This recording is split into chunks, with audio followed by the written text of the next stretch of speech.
আজ বানালাম মাটির ছোট্ট কড়াই আর ছোট্ট খেলনা। দেখতে আমার কাছে খুবই ভালো লাগে।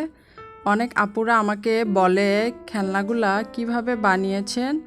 আসলে এগুলো বানাতে ধৈর্য প্রয়োজন। আমিও আগে বানাতে পারি নাই, আস্তে আস্তে বানানো শিখেছি।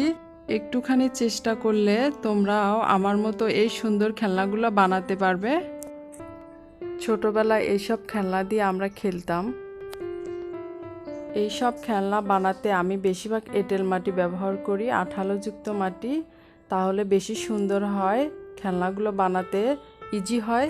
মাটির জিনিস দেখতেই কিন্তু অসম্ভব সুন্দর লাগে। আমার কাছে বেশ ভালোই লাগে মাটির জিনিস দেখতে। আর এই মাটির জিনিসগুলো যদি আমি পুড়িয়ে নেই তাহলে আরও বেশি সুন্দর লাগবে। এই খেলনাগুলো বেশিরভাগ মেলাতে কিনতে পাওয়া যায় মাটির জিনিস।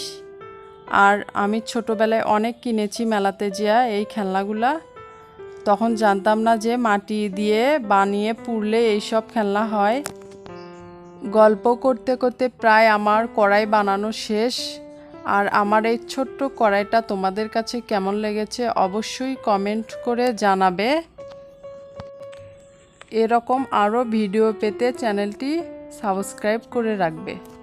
ধন্যবাদ।